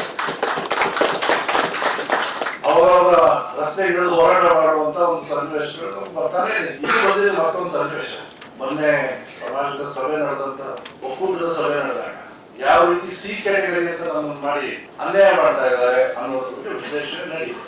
ಒಂದು ಉದಾಹರಣೆ, ಅಲ್ಲಿ ಭಾಗವಹಿಸಿರ್ತಕ್ಕಂಥ ಪ್ರತಿನಿಧಿಗಳು ಹೇಳಿದ್ರು, ಕರ್ನಾಟಕ ಕೃಷಿ ವಿಶ್ವವಿದ್ಯಾಲಯದಲ್ಲಿ 7 ಪೋಸ್ಟ್ಗಳೇನಿದೆ, ಆ 7 ಪೋಸ್ಟ್ಗಳು ಈ ವರ್ಗಕ್ಕೆ ಮಾತ್ರ ಹೇಗೆ ಸೀಮಿತ ಮಾಡಲಾಗಿದೆ ಅನ್ನೋದನ್ನ ಎಕ್ಸಾಂಪಲ್ ಕೊಟ್ಟರು. ಈ ರೀತಿ ಅನ್ಯಾಯ ನಡೀತಾನೆ ಇರುತ್ತೆ. ಒಳ ಮೀಸಲಾತಿಯ ಹೋರಾಟ ಆಗಿರ್ಬೋದು, ಈಗ ಒಳ ಮೀಸಲಾತಿ ಒಳಗೊಂದು ಒಳ ಮೀಸಲಾತಿ ತಂದಿದ್ದಾರೆ, ಅದರ ವಿರುದ್ಧ ಧ್ವನಿ ಎತ್ತಬೇಕಾಗುತ್ತೆ. ಅಲ್ಟಿಮೇಟ್ಲಿ ನಮ್ಮ ಸಮಾಜ ನಿಮ್ಮನ್ನೆಲ್ಲ ಗುರುತು ಮಾಡಿ ಅಥವಾ ನೀವು ಗುರುತು ಮಾಡ್ಕೊಂಡು ಈ ತರಬೇತಿ ಶಿಬಿರದಲ್ಲಿ ಭಾಗವಹಿಸ್ತಾ ಇರ್ತಕ್ಕಂಥದ್ದು ಸಮಾಜದ ಕೆಲಸ ಮಾಡಬೇಕನ್ನುವಂತ ಸದುದ್ದೇಶದಿಂದ ಅಂತ ನಾನು ಭಾವಿಸ್ತೀನಿ. ಹಾಗಾಗಿ ಸರ್ಕಾರ ಅನೇಕ ಸವಲತ್ತುಗಳು ಬೇರೆ ಸಮಾಜಕ್ಕೆ ಸಿಗತ್ತಿಲ್ಲ ಗೊತ್ತಿಲ್ಲ, ಮುಂದುವರೆದಂತ ಸಮಾಜಗಳಿಗೆ ಸಿಗತ್ತಿಲ್ಲ ಗೊತ್ತಿಲ್ಲ, ಅಥವಾ ಅವ್ರನ್ನ ಕಾಪಾಡುವಂತ ಸಮಾಜದ ಅವರವ್ರ ನಾಯಕರು ದೊಡ್ಡ ಪ್ರಮಾಣದಲ್ಲಿ ಇದ್ದಾರೆ, ಕಾಪಾಡ್ತಾ ಇರ್ಬೋದು, ಕಾಪಾಡ್ತಾರೆ. ನಮ್ಮ ಸಮಾಜಗಳಿಗೆ, ಹಿಂದುಳಿದ ದಲಿತ ಸಮಾಜಗಳಿಗೆ ಸರ್ಕಾರ ಕೊಡ್ತಾ ಇರ್ತಕ್ಕಂಥ ಅನೇಕ ಯೋಜನೆಗಳಿದ್ದಾವೆ. ಕರ್ನಾಟಕ ಸರ್ಕಾರದಿರ್ಬೋದು, ಕೇಂದ್ರ ಸರ್ಕಾರದಿರ್ಬೋದು, ಅಥವಾ NGOಗಳಿರ್ಬೋದು, ಈ ರೀತಿ ಸಿಗ್ತಾ ಇರ್ತಕ್ಕಂಥ ಅನೇಕ ಸವಲತ್ತುಗಳನ್ನ ನಮ್ಮ ಸಮಾಜದಲ್ಲಿ ತಲುಪಿಸಲಿಕ್ಕೆ ಸಾಧ್ಯ ಇದೆಯಾ, ಆ ಕೆಲಸ ನನ್ನ ಕೈಯಲ್ಲಿ ಮಾಡ್ಲಿಕ್ಕೆ ಸಾಧ್ಯ ಇದೆಯಾ ಅನ್ನೋದನ್ನ ನಾವು ಒಂದ್ ಸ್ವಲ್ಪ ವಿಶ್ಲೇಷಣೆ ಮಾಡ್ತೀವಿ. 10 ಜನಕ್ಕಾಗ್ಲಿ 20 ಜನಕ್ಕಾಗ್ಲಿ ನಾನು ಅವಾಗ ಹೇಳ್ತಾ ಇರ್ತೀನಿ, ಇಷ್ಟೊಂದು ಓಡಾಡ್ತಿರಲ್ಲ ನೀವು. ನಿನ್ನೆ ಸೋಲಾಪುರದಿಂದ ಬಂದಿದ್ದಾರೆ, ಮೊನ್ನೆ ಬೆಂಗಳೂರಲ್ಲಿ ಇತ್ತು, ಆದ್ರೆ ಇನ್ನೊಂದು ದಿವಸ ಚಿತ್ರದುರ್ಗದಲ್ಲಿ. ಅವ್ರ ಕಾರು ಒಂದು 6 ತಿಂಗಳಿಗೆ ಒಂದೊಂದು ಕಾರ್ ಹೊಸ ಕಾರ್ ಕೊಡಿಸ್ಬೇಕಾದ್ರೆ ಅಷ್ಟು ಸುತ್ತಾರೆ, ಅಂದ್ರೆ ಹೊಸ ಹಳೆದಾಗಿ ಹೋಗುತ್ತೆ, ಕೆಟ್ಟೋಗುತ್ತೆ. ಯಾಕೆ ಓಡಾಡ್ತಾರೆ? ಸಮಾಜದ ಬಾಂಧವರನ್ನು ಭೇಟಿ ಮಾಡೋದಕ್ಕೆ, ಸಮಾಜದಲ್ಲಿ ಇರ್ತಕ್ಕಂಥ ನ್ಯೂನತೆಗಳನ್ನು ಸರಿಪಡಿಸೋದಕ್ಕೆ. ಅವ್ರಿಗೆ ನಾವು ಸಹಾಯಕರಾಗಿದ್ರು ಸಾಕು. ನಿಜಕ್ಕೂ ಈ ಸಂದರ್ಭದಲ್ಲಿ ರಾಮಯ್ಯ ಅವ್ರನ್ನ ಅಪ್ರಿಸಿಯೇಟ್ ಮಾಡಲೇಬೇಕು. ಭೂಮಿ ಅಭಿವೃದ್ಧಿ ನಿಗಮ ಆದ್ಮೇಲೆ ಈ ರೀತಿ ಒಂದು ಕಾರ್ಯಕ್ರಮ ಮಾಡ್ಬೇಕಂತ ಹಿಂದಿನ ಯಾವ ಚೇರ್ಮನ್ಗಳು ಯೋಚನೆ ಮಾಡಿದ್ದಾರೆ. ನೀವು ಯೋಚನೆ ಮಾಡಿ ಲೋನ್ಗಳನ್ನ ಕೊಡೋದು ಮತ್ತು ಕೊಡೋದು ವಾಪಸ್ ತಗೊಳ್ಳೋದು, ಈ ಕೆಲಸಗಳನ್ನು ಮಾಡೋದು ಒಂದು ಭಾಗ ಆಯ್ತು. ಕಟ್ಟಡ ಕಟ್ಟೋದಕ್ಕೆ ಸಮಾಜದವ್ರನ್ನ ತೊಡಗಿಸುವಂತದ್ದು ಇನ್ನೊಂದು ಭಾಗ ಆಯ್ತು. ಆದ್ರೆ ವೈಯಕ್ತಿಕವಾಗಿ ತನ್ನ ಜೀವನವನ್ನು ರೂಪಿಸೋದಕ್ಕೋಸ್ಕರ ಈ ರೀತಿ ತರಬೇತಿ ವರ್ಗವನ್ನ ಮಾಡಿ ರಾಜ್ಯಾದ್ಯಂತ 100-200 ಯುವಕರನ್ನ ಕರೆದು ಯುವತಿಯರನ್ನ ಕರೆದು ತರಬೇತಿ ಕೊಡೋಣ. ಇವರು ಇಂಟರ್ನ್ ಆಯಾ ಜಿಲ್ಲೆಗಳಲ್ಲಿ ಆಯಾ ಊರುಗಳಲ್ಲಿ ಹೋಗಿ ಸಮಾಜದ ಕೆಲಸ ಜೊತೆಗೆ ತಮ್ಮ ಪರ್ಸನಾಲಿಟಿನೂ ಕೂಡ, personality in the sense financial personality ಅಂತ ನಾನು ಮಾತಾಡ್ತಾ ಇಲ್ಲ, ಸೋಷಿಯಲ್ ಪರ್ಸನಾಲಿಟಿನೂ ಕೂಡ ಬೆಳೆಸ್ಕೊಳ್ಳಿ, ಸಮಾಜದ ನಾಯಕರಾಗ್ಲಿ ಅಂದೇ ನೀವೇ ಯೋಚನೆ ಮಾಡಿ ಕಾರ್ಯಕ್ರಮವನ್ನು ಇಟ್ಟಿದ್ದೀರಿ. ನಿಜಕ್ಕೂ ಶ್ಲಾಘನೀಯವಾಗಿರ್ತಕ್ಕಂಥ ವಿಷಯ. ನಾನು ಹೆಚ್ಚೊತ್ತು ಮಾತಾಡಲಿಕ್ಕೆ ಇಷ್ಟಪಡಲ್ಲ, ಯಾಕಂದ್ರೆ ಈ ಗೋಷ್ಠಿ ವಿಷಯ ಅಂತ ನೋಟ್ ಮಾಡಿ ಇಟ್ಕೊಳ್ಳೋಣ. ಯಾರು ವಿಷಯ ಮಂಡನೆ ಮಾಡುವಂತವರಿದ್ದಾರೆ, ಒಂದು ವಿಷಯ ಮಂಡನೆ ಮುಗಿದ ನಂತರ ಸ್ವಾಭಾವಿಕವಾಗಿ ತರಬೇತಿ ಶಿಬಿರದಲ್ಲಿ ಪ್ರಶ್ನೋತ್ತರ ಇದ್ದೇ ಇರುತ್ತೆ, ಅವಕಾಶ ಇರುತ್ತೆ. ನಿಮ್ಗೆ ಇರುವಂತ ಡೌಟ್ಗಳ ಬಗ್ಗೆ ಪ್ರಶ್ನೆಗಳನ್ನು ಕೇಳೋಣ. ನಮ್ಮ ಭೌಗೋಳಿಕವಾಗಿ ಇರ್ತಕ್ಕಂಥ ಒಗ್ಗೂಡಿಸೋದ್ರ ಜೊತೆಗೆ ಅವರ ಅಭಿವೃದ್ಧಿಗೋಸ್ಕರ ಶೈಕ್ಷಣಿಕ ಅಭಿವೃದ್ಧಿ ಇರ್ಬೋದು, ಆರ್ಥಿಕ ಅಭಿವೃದ್ಧಿ ಇರ್ಬೋದು, ಸಾಮಾಜಿಕ ಅಭಿವೃದ್ಧಿ ಇರ್ಬೋದು, ಆ ಎಲ್ಲ ಕೆಲಸಗಳಲ್ಲಿ ಮುಂದಾಳತ್ವವನ್ನು ತಗೊಳ್ತೀರ ಅನ್ನುವಂಥ ವಿಶ್ವಾಸದಿಂದ ನಮ್ಮೆಲ್ಲರ ಮನಸ್ಸಿನ ನಾನು ಮಾತನಾಡ್ತೀನಿ. ಜೈ ಹಿಂದ್. ಎತ್ತರಕ್ಕಿರುವಂತಹ ನಿಮಗೆ ಗೊತ್ತಿದೆಯಲ್ಲ ಗೊತ್ತಿಲ್ಲ, ದಿನ ಒಂದು ಸಮಾರಂಭ ಇರುತ್ತೆ, ಎಲ್ಲದಕ್ಕೂ ಭಾಗವಹಿಸ್ಲಿಕ್ಕೆ ಆಗಲ್ಲ. ಅವ್ರ ಲೆಕ್ಕಕ್ಕೆ ನಮ್ಮ ಲೆಕ್ಕಕ್ಕೆ ಇದೆಲ್ಲ ಚಿಕ್ಕ ಸಭೆ, ಏನೋ ಒಂದು ಸಭೆ. ಬಟ್ ಅವ್ರ ದೃಷ್ಟಿಕೋನದಲ್ಲಿ ನಿಜವಾದ ಬಹಳ ದೊಡ್ಡ ಸಭೆ ಮತ್ತು ದೊಡ್ಡ ಸಂಕಲ್ಪ ಶಕ್ತಿ ಇರೋದಂದ್ರೆ ಈ ಶಿಬಿರಕ್ಕೆ ಅಂತೇಳಿ ಅವ್ರು ಭಾವಿಸಿದಂಥದ್ದು. ಕಾರಣ ಅವ್ರು ಏನ್ ಹೇಳಿದಲ್ಲ, ಲೀಡರ್ಶಿಪ್ ವರ್ಕ್ಶಾಪ್ ಅಲ್ಲಿ ಬಹಳಷ್ಟು ದೊಡ್ಡ ದೊಡ್ಡ ವ್ಯಕ್ತಿಗಳು ಆಗ್ ಬಂದ್ರೆ ಅಂತೇಳಿ ಇಂತಹ ವರ್ಕ್ಶಾಪ್ ಅಲ್ಲಿ ಅವರು ತರಬೇತಿ ತಗೊಂಡು ಇಂಥ 100 ತರಬೇತಿಗಳನ್ನು ಕೊಡಿಸಿರುವಂತವ್ರು. ಹಾಗಾಗಿ ಅವರು ಈ ಸಭೆಗೆ ಬಂದಿರುವಂತದ್ದು ನಮಗೆ ಬಹಳ ಒಂದು ಸ್ಫೂರ್ತಿದಾಯಕ ಆಗಿದೆ. ಮುಂದಿನ ದಿನಮಾನದಲ್ಲಿ ಪಕ್ಷಾತೀತವಾಗಿ ರಾಜಕೀಯ ಶಿಬಿರ ಕೂಡ ನಾವು ಮಾಡಬೇಕಂತಿದ್ದೀವಿ. ಹೇಗೆ ರಾಜಕಾರಣದಲ್ಲಿ ಬೆಳಿಬೇಕು, ಯಾವ ರಾಜಕೀಯವಾಗಿ ಸಂಘಟನೆಯನ್ನ ಮಾಡಬೇಕು, ಯಾವಾಗ ರಾಜಕೀಯವಾಗಿ ನಾವು ಚಾಪನ್ನ ಮೂಡಿಸ್ಕೊಳ್ಬೇಕು, ಎಲ್ಲಿ ನಾವು ಬಿಗಿಯಾಗಿ ಹೋರಾಟಗಳನ್ನು ಮಾಡಿದ್ರೆ ನಮ್ಮನ್ನ ಗುರುತಿಸ್ಕೊಳ್ಳಕ್ ಸಾಧ್ಯತೆ ಇದೆ ಅಂತೇಳಿ ಅವರ ಮತ್ತು ತಂಗಡಿಗೆ ಅವರ ಎಲ್ಲಾ ಪಕ್ಷದಲ್ಲಿದ್ದಂತರ ಚರ್ಚೆ ಮಾಡಿ ಮುಂದಿನ ಕಾಲಕ್ರಮೇಣದ ಬದಲಾದ ಕಾಲಘಟ್ಟದಲ್ಲಿ ರಾಜಕೀಯ ನಾಯಕತ್ವದ ಶಿಬಿರನ್ನು ಕೂಡ ಅವ್ರ ನೇತೃತ್ವದಲ್ಲಿ ಮಾಡ್ತೀವಿ ಅಂತ ಮಾತನ್ನ ತಿಳಿಸ್ತೀನಿ. ನಿಮ್ಗೆಲ್ಲ ಟೇಬಲ್ ಮುಂದ್ಗಡೆ ಅಥವಾ ನಿಮ್ ಕಿಟ್ಟಲ್ಲಿ ಒಂದು ನೋಟ್ಬುಕ್, ಒಂದು ಪೆನ್ ಕೊಟ್ಟಿದ್ರು, ಹೌದಲ್ಲ? ಎಷ್ಟು ಜನ ಮೊದಲನೇ ಪುಟ ಬರೆದ್ರೆ ಕೈ ಎತ್ತೋಣ? ಇಲ್ಲ, ಅರ್ಧ ಜನ ಬರ್ಕೊಂಡಿಲ್ಲ. ಹೇಳಿದೆಲ್ಲ ಬರ್ಕೋಬೇಕಂತಲ್ಲ, ಕನಿಷ್ಠ ಪಕ್ಷ ನಿಮಗೆ ಈ ವಿಚಾರ ನನಗೆ ಇಡಿಸ್ತು ಅಂತ ನೋಟ್ ಮಾಡ್ಕೊಂಡ್ರೆ ನೀವು ಸರಿಯಾಗಿ ಕೇಳಿಸ್ಕೊಳ್ತಾ ಇದ್ದೀರಾ ಅನ್ನೋದನ್ನ ನಿಮಗೆ ಸ್ವಲ್ಪ ಮಂದಟ್ಟ ಆಗುತ್ತೆ. ಮತ್ತೆ ಬರೀ ಅಭ್ಯಾಸ ಇರ್ತದಲ್ಲ, ಸ್ವಲ್ಪ ಮತ್ತೆ ನೆನ್ಪು ಮಾಡ್ಕೊಳಕ್ಕೆ ಒಳ್ಳೇದು. ಯಾವುದೇ ಉಪನ್ಯಾಸ ನಡೆಯಬೇಕಾದ್ರೆ ಬರ್ಕೊಳ್ಳೋದು ಮುಖ್ಯ. ಹಾಗೆ ಏನಾದ್ರೂ ನೀವು ಹೇಳಬೇಕು ಅಂತಿದ್ರೆ ಪುಟದ ಕೊನೆಯಿಂದ ಎಲ್ಲಾದ್ರೂ ಕಡೆ ಬರ್ಕೊಂಡು ಅವ್ರ ಉಪನ್ಯಾಸ ಮುಗಿತಿದ್ದಾಗಲೇ ಪ್ರಶ್ನೋತ್ತರ ಸಂದರ್ಭದಲ್ಲಾದ್ರೂ ಹೇಳ್ಬೋದು ಮಾಹಿತಿ ಅಥವಾ ಪ್ರಶ್ನೆನೇ ಕೇಳ್ಬೋದು. ಮಧ್ಯದಲ್ಲಿ ಮಾತಾಡ್ಬೇಡ್ರಿ. ಯಾವುದೇ ವಿಚಾರ ನಿಮ್ ಗಮನಕ್ಕೆ ಬಂದು ಕೂಡ ನೋಟ್ ಮಾಡ್ಕೊಳ್ರಿ. ಸಭೆನ ಮುಂದುವರಿಸಿ. ಕೇವಲ ಬಲಿತ ಜನಾಂಗಕ್ಕೆ ಮಾತ್ರ ಆಗ್ತಾ ಇದೆ. ಇದ್ರ ವಿಚಾರವಾಗಿ ಒಂದು ಪ್ರಶ್ನೆಯನ್ನ ಕೇಳಲಿಕ್ಕೆ ಇಚ್ಛೆ ಪಡ್ತೀನಿ. ಸಾಂವಿಧಾನಿಕವಾಗಿ ಈ ಬಲಿತ ಜನ ಇದಾರಲ್ಲ, ಇವರನ್ನ ಈ ಪರ್ಸೆಂಟೇಜ್ ಅಂತ ತಗಂತಾರಲ್ವಾ, ಈಗ ಉದಾಹರಣೆಗೆ ರಾಜಕೀಯ ಮೀಸಲಾತಿ ಇರ್ಬೋದು. ರಾಜಕೀಯ ಮೀಸಲಾತಿಯಲ್ಲಿ ಒಬ್ಬ ವ್ಯಕ್ತಿ ರಾಜಕೀಯ ಸ್ಥಾನಮಾನವನ್ನ ಪಡೆದಾಗ ಅವರು ಬಡತನ ರೇಖೆಗಿಂತ ಮೇಲೆ ಬರ್ತಾರೆ, ಅವರು ಬಡತನ ರೇಖೆಗಿಂತ ಕೆಳಗಡೆ ಇರೋದಿಲ್ಲ. ಈ ಬಡತನ ರೇಖೆಗಿಂತ ವ್ಯಕ್ತಿ ಯಾವಾಗ ಮೇಲೆ ಬರ್ತಾನೋ ಒಬ್ಬ ಸಣ್ಣ ವ್ಯಕ್ತಿಗೆ ಆ ಸಮಾಜದಲ್ಲಾಗ್ಲಿ ಈ ಸಾಂವಿಧಾನಿಕವಾಗ್ಲಿ ಮುಂದೆ ಬರ್ಲಿಕ್ಕೆ ಆಗಲ್ಲ. ಬಲಿತ ವ್ಯಕ್ತಿ ಅವ್ರನ್ನ ಬಿಡೋದಿಲ್ಲ. ಹಾಗಾಗಿ ನಾನೊಂದು ಹೋರಾಟ ಹಮ್ಮಿಕೋಬೇಕಂತ ಅನ್ಕೊಂಡಿದ್ದೇನೆ. ಅದಕ್ಕೆ ತಮ್ಮನ್ನ ಒಂದು ಸೂಚನೆಯನ್ನ ಕೇಳ್ತೀನಿ. ಈ ಬಲಿತ ದಲಿತ ಇದಾರಲ್ಲ, ಯಾರು ಈ ಮೀಸಲಾತಿಯನ್ನ ಪಡೆದು ಎತ್ತರಕ್ಕೆ ಬರ್ತಾರಲ್ಲ, ಇವರನ್ನೆಲ್ಲ ಮೀಸಲಾತಿಯಿಂದ APL ಗೆ ಹೋದಾಗ ಇವರನ್ನ ಮೀಸಲಾತಿಯಲ್ಲಿ ಪರಿಗಣನೆ ಮಾಡಬಾರ್ದು ಅಂತ ಒಂದು ಹೋರಾಟ ಮಾಡ್ಬೇಕಂತಿದ್ದೀವಿ. ಇದಕ್ಕೆ ಕಾನೂನಲ್ಲಿ ಏನಾದ್ರೂ ಅವಕಾಶ ಇದೆಯಾ ಅಂತ. ಕ್ರೀಮಿ ಲೇಯರ್ ಅಂತಾರದನ್ನ ಇಂಗ್ಲಿಷ್ ಅಲ್ಲಿ ಕ್ರೀಮಿ ಲೇಯರ್ ಅಂತಾರೆ. ಈ ಕ್ರೀಮಿ ಲೇಯರ್ ವಾದ ಬಹಳ ಮೊದ್ಲಿಂದನೂ ಕೂಡ ಕೆಲವರು ಮುಂದಿಡ್ತಿದ್ದಾರೆ. ಅದು ಹಂಗಾಗಲ್ಲ. ಅದನ್ನೇ ನೀವು ಹೇಳ್ತಿರೋದು ಬಲಿತ ಮೀಸಲಾತಿ ಪಡೆದಿತ್ತು ಅಂತ. ಅದನ್ನ ನಾವು ಸ್ವಲ್ಪ ಸುದೀರ್ಘವಾಗಿ ಬೇರೆ ಆಯಾಮಗಳಿಂದ ಚರ್ಚೆ ಮಾಡಿದ್ರೆ ನಮ್ಮ ತರ ಸಮುದಾಯಗಳು ಆ ಕ್ರೀಮಿ ಲೇಯರ್ ಒಪ್ಕೋಬಾರದು ಅನ್ನೋದು ಯಾಕೆ ಅಂತ ಗೊತ್ತಾಗುತ್ತೆ. ಮಾತಾಡೋಣ. ಧನ್ಯವಾದಗಳು. ಈಗ ಶ್ರೀನಿವಾಸ ಅವರಿಗೆ ಈ ಕಾರ್ಯಕ್ರಮದ ಪರವಾಗಿ ಧನ್ಯವಾದಗಳನ್ನ ಸಲ್ಲಿಸ್ತಾ ಇದ್ದೀವಿ. ಏನಂದ್ರೆ ನಿಗಮದಲ್ಲಿ ಯಾರೇ ಬರ್ಲಿ ಕೆಲಸ ಆಗುತ್ತೆ ಬಿಡುತ್ತೆ, ಸ್ಪಂದಿಸ್ಬೇಕು. ನಮ್ಮ ಕೈಯಲ್ಲಿ ಅನುದಾನ ಕೊಡಕ್ಕಾಗುತ್ತೆ. ಇದನ್ನ MD ಅಧ್ಯಕ್ಷರು ಅಂತ ಇರ್ತಾರದ್ರು, ಅವ್ರು ಏನಂದ್ರು ಆಗಲ್ಲ ಅನ್ನೋದಕ್ಕೂ ಇದು ಮುಂದಿನ ಜೊತೆ ಆಗುತ್ತೆ ಅನ್ನೋದಕ್ಕೂ ವ್ಯತ್ಯಾಸ.